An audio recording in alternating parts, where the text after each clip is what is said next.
తాకట్టులో ఉన్న బంగారాన్ని విడిపించి ఆ రోజున్న మార్కెట్ ధర కట్టి మిగిలిన డబ్బును మీకు అందిస్తుంది కొమ్మూరి గోల్డ్. నమస్తే, వెల్కమ్ టు అవర్ ఛానల్. ప్రస్తుతం మనతో పాటు ఉన్నారు సోషల్ యాక్టివిస్ట్ కృష్ణకుమారి మేడం. నమస్తే మేడం. నమస్తే మేడం, సోషల్ మీడియా ఓపెన్ చేయాలంటే భయం వేస్తుంది మేడం. ఒక్కొక్కరు ఒక్కొక్క కౌంటర్ ఇస్తూ ఉన్నారు. అసలు దాన్ని మనం ఏ విధంగా అర్థం చేసుకోవాలి, మనకు ఉపయోగపడుతుందా లేదా అని ఒక కోణంలో. ఈ కోణంలో చూసుకుంటే చిన్మయ్ మేడం చాలా బాగా సింగర్. అసలు ఏ విధంగా అంటే పాటలు చాలా ఎనసొంపుగా ఉంటాయి. అదే తరహాలో ఆడవాళ్ళ కోసం చాలా బాగా మాట్లాడతారు. ఈ కోణంలో సునీత గారు చూసుకుంటే ఒక మాట అన్నారు, my choice, my body my choice అనే ఒక పదం. సో ఇందులో ఆవిడ చెప్పినటువంటి అర్థం వేరు అని ఆవిడ అంటున్నారు. లేదు లేదు, నువ్వు ఇలా మాట్లాడితే జనాలు కూడా మై ఐస్ మై చాయిస్ అనే విధంగా మాట్లాడతారు. అసలు మనం దీన్ని ఏ తరహాలో తీసుకోవాలంటారు మేడం? మొదటగా సునీత గారు ఏమన్నారంటే, మా డ్రెస్సు మా ఇష్టము అంటే, మై బాడీ మై చాయిస్ అంటే మా కళ్ళు మా ఇష్టం అంటారు అని ఆవిడ అన్నారు. అయితే దాన్ని చాలామంది వ్యతిరేకించారు. నేను కూడా దానికి వ్యతిరేకంగా వీడియోస్ చేశాను. అలాగే ఇప్పుడు తను కూడా చిన్మయి కూడా స్పందించింది ఆ విషయం మీద. చిన్మయి స్పందించిన దానికి సునీత గారు ఏమన్నారంటే, లేదు లేదు, నేను కొనసాగింపుగా ఇంకా అన్నాను, అది వక్రీకరిస్తున్నారు అంటే. మరి మీడియాలో ఏది వస్తే అదే మాట్లాడతారు, అంతేగాని మనం ఊహించం కదా. కనిపించింది వినిపించింది మాట్లాడతాం. అక్కడ కనిపించింది ఏంటి, వాళ్ళు అలా అంటారు, మా కళ్ళు మా ఇష్టం అంటారు కదా అని ఆవిడ అనడం అనేది చాలా స్పష్టంగా ఉంది. అక్కడ వ్యతిరేకత వచ్చేసరికి తను కొంచెం సర్దుబాటు చేసుకుంది. మరి చిన్మయి అన్న దాంట్లో, మాలాంటి వాళ్ళం అన్న దాంట్లో కూడా మా కళ్ళు మా ఇష్టం అంటే నడవదు. మా కళ్ళు మా ఇష్టం అంటే చట్టాలు ఉన్నాయి జాగ్రత్త అని మనం అంటాం. సరే, చట్టాల వరకు వెళ్ళకపోయినా కానీ మా చేతిలో ఓ చెప్పు ఉంది అని మాట్లాడతాం. ఎవరు ఊరుకుంటారు? ఇప్పుడు నీకు సంబంధం లేదు నేను ఏ డ్రెస్ వేసుకున్నాను అనడానికి. నా ఇష్టమైన డ్రెస్ నేను వేసుకుంటా, నువ్వు కామెంట్ చేసే రైట్ నీకు లేదు. ఒకవేళ నా డ్రెస్సు అంత అశ్లీలంగా ఉంటే, అంత అసభ్యంగా ఉంటే నా డ్రెస్ పైన కేసు పెట్టచ్చు. వీళ్ళు పబ్లిక్ న్యూసెన్స్ చేస్తున్నారు. ఇప్పుడు రోడ్ల పక్కన వ్యభిచారులు కూర్చొని వచ్చేపోయే వాళ్ళని ఆకర్షిస్తూ ఉంటారు. అప్పుడు వాళ్ళు కొంచెం ఆక్వర్డ్ డ్రెస్సెస్ వేసుకుంటారు.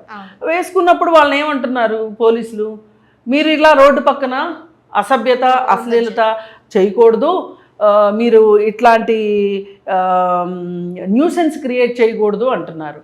అలాగే ఎవరైనా ఆడవాళ్ళు అట్లా డ్రెస్సులు వేసుకొని వెళితే, అది ఎవరికైనా అసభ్యతగా అశ్లీలంగా అనిపిస్తే, ఒక న్యూసెన్స్ క్రియేట్ అయ్యింది అనిపిస్తే చట్టం తలుపు తట్టొచ్చు. అంతేగాని నా కళ్ళు ఉన్నాయి కదా నేను చూస్తాను, నాకు చేతులు ఉన్నాయి కదా నేను చేతులేస్తాను అంటే నడవదు. చట్టం ఏం చెప్తుంది? చట్టాలు తెలుసుకోండి. చదువుకున్న వాళ్ళు, కాస్త ఇంగ్లీష్ మాట్లాడడం వచ్చిన వాళ్ళకు కూడా చట్టాల గురించి తెలియకపోతే చెప్పాల్సి రావడం దురదృష్టకరం. అసలు చట్టం ఏం చెప్తుంది? నిర్భయ చట్టం ప్రకారం మన అందరికీ ఈ రోజు వరకు, ఇప్పటి వరకు నిర్భయ చట్టమే ప్రామాణికం. అంటే అంతకుముందు చాలా చట్టాలు ఉన్నాయి, చివరగా వచ్చింది నిర్భయ చట్టం. మహిళలకు సంబంధించి ఈ లైంగికంగా వేధింపులు ఇట్లాంటి వాటికి సంబంధించి నిర్భయ చట్టం. నిర్భయ చట్టం ఏం చెప్తుంది క్లియర్గా, 30 సెకండ్ల పాటు కూడా తేరిపారా ఆ మహిళకి ఇష్టం లేకుండా చూడకూడదు అని చెప్తుంది. అన్నప్పుడు ఆ మహిళ ఎట్లాంటి బట్టలన్నా వేసుకుని ఉండొచ్చు. ఆ మహిళ అంటూ అభ్యంతరం చెప్పింది అంటే గనక నువ్వు ఆమెను చూడడం ఆపేయాలి. ఇది చట్టం. ఒకవేళ నువ్వు ఆపలేదనుకో, ఆవిడ కంప్లైంట్ చేసే హక్కు ఉంది ఆవిడకి. అంతేగాని ఆవిడ అలాంటి బట్టలు వేసుకుంది కాబట్టి నేను చూశానని చెప్తే చట్టం ఒప్పుకోదు. అందుకని ఏంటంటే ఎవరైనా చట్టం ముందు మనం తల వంచాల్సిందే. పైగా 354 ABCD అని నిర్భయ చట్టం చెప్తుంది. ఏంటి అంటే, ఒక మహిళని వెంబడించకూడదు, ఒక మహిళని దూషించకూడదు, అసభ్యంగా మాట్లాడకూడదు, అభ్యంతరకరమైన సైగలు కూడా చేయకూడదు. అలాగే నీకు సంబంధించిన నా దగ్గర ఏవో ఆధారాలు ఉన్నాయి, నువ్వు నా ఇష్ట ప్రకారం నువ్వు నడుచుకోకపోతే కనుక ఈ ఆధారాలు బయట పెడతాను, బ్లాక్మెయిలింగ్ చేయకూడదు, బట్టలు విప్పమని అడగకూడదు, అలాగే ఆమెని మద్యం సేవించమని కానీ మత్తు పదార్థాలు తీసుకోమని కానీ డిమాండ్ చేయకూడదు. అలాంటి పరిస్థితిలో ఉన్న మహిళతోటి లైంగిక వేధింపులు చేయడానికి వీల్లేదు.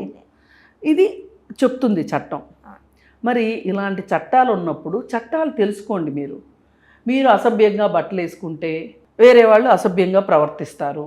ఇది మీకు ఓకేనా, ఇలా మాట్లాడుతూ ఉంటారు కొంతమంది. మీరు ఇలా మాట్లాడడానికి వీల్లేదు, మీరు సమాజంలో తప్పుడు సంకేతాలు పంపిస్తున్నారు. ఇప్పుడు ఇంతకుముందు కూడా మనం మాట్లాడుకున్నాం, ఒక ఆయన ఏం మాట్లాడాడు, ఇలాంటి బట్టలు వేసుకుంటున్నారు మీరు, ముసలివాడిని నాకే ఆగట్లేదు, వయసు కుర్రాళ్ళు ఎట్లా ఆగుతారు అని చెప్పి మాట్లాడారు.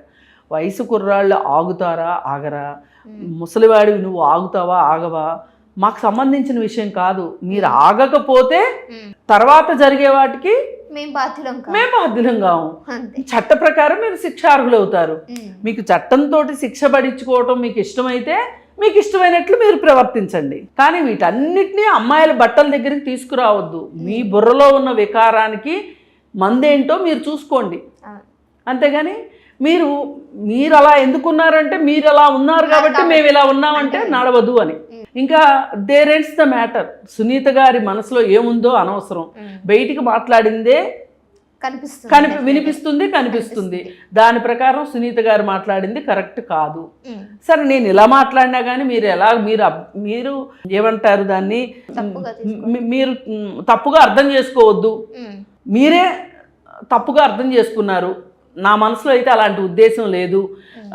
ఒకవేళ వాళ్ళు అలా చూస్తే మా కళ్ళు మా ఇష్టం అంటే కనుక నా చెయ్యి నా ఇష్టం అనేటట్లుగా ఉండాలి అని సునీత గారు అన్నారా, నేనే ఉంటాను మొదట అని సునీత గారు అంటున్నారు.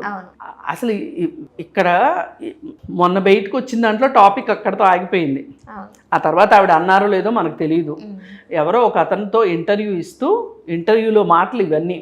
అందుకని ఏది ఏమైనా ఫైనల్గా చిన్మయి గారు దీనిపైన ఏంటా స్పందించలేదు ఇంకా అనుకున్నాను. ఆమె స్పందించకుండా ఉండరు. ఇది సునీత గారికి సంబంధించిందే మాట్లాడిందే కాదండి. ఎవరైనా అర్థం చేసుకోండి, మనము మన పిల్లలకి ఏమి విలువలు నేర్పిస్తున్నాము, ఆ విలువల ప్రకారం చట్టానికి లోబడి విలువలు ఉంటున్నాయా అనేది చూసుకోండి. మీరు నేర్పించే విలువలు చట్ట ప్రకారంగా శిక్షించబడతారా లేదా అనేది మీరు చూసుకోండి. మీ పిల్లలు ఇబ్బంది పడటం మంచిది కాదు. మీరు నేర్పగలిగినంత వరకు మీరు నేర్పండి. సమాజం నేర్పించేది సమాజం నేర్పిస్తుంది. కాలేజీల్లో స్కూళ్ళల్లో నేర్చుకునేది నేర్చుకుంటారు. ఏదైనా ఒక పరిపూర్ణమైన మానవుడిగా తయారయ్యే లోపు ఇలా ప్రతి చోట నేర్చుకుంటూనే ఉంటారు. ఏదో చిన్న చిన్న తప్పులు చేసినప్పుడు పెద్దవాళ్ళు చెప్పే మాటల వల్ల నేర్చుకోవచ్చు, లేదు పేపర్లో చదివితే చట్టాల గురించి వస్తే నేర్చుకోవచ్చు. అన్నిటినీ మించి కామన్ సెన్స్ అనేది ఒకటి ఉంటుంది. ఇప్పుడు ఈ కామన్ సెన్స్ అయితే ఎవరు నేర్పించక్కర్లా, చట్టాలు అయితే చదువుకోవాలి. కానీ అసలు రావాలి. చట్టాలు అనేవి నథింగ్ బట్ కామన్ సెన్స్. చట్టాలు ఎక్కడి నుంచి పుట్టినాయి? కామన్ సెన్స్లో నుంచే చట్టాలు పుట్టినాయి. అందుకని ఏంటి అంటే పిల్లలకు మీరు కామన్ సెన్స్ నేర్పించండి. ఒకటి, ఇవాళ ఒక సైకాలజిస్ట్ చెప్పారు ఏంటంటే చిన్నప్పుడే ఎంతో కొంత ఆ పిల్లలు మనస్తత్వానికి సంబంధించి కొన్ని బయటకు వస్తూ ఉంటాయి. అవేంటి అంటే ఏంటంటే ఇప్పుడు ఒక సీతాకోకచిలుక కనిపించింది అనుకోండి, దాన్ని తీసుకుని దాని రెక్కలు పీకి పక్కన పెడతారు. అలాగే రోడ్డు మీద వెళ్తూ ఉంటారు, ఏదన్నా ఒక చిన్నది పురుగో లేకపోతే చిన్న జంతువు వెళ్తుంది అనుకోండి, తొక్కటము, చంపటము. ఇప్పుడు అవి మనకి అపాయం చేస్తాయి అంటే చంపటం వేరు, వాటి దోన వెళ్తూ ఉంటే వాటిని చంపటం వేరు.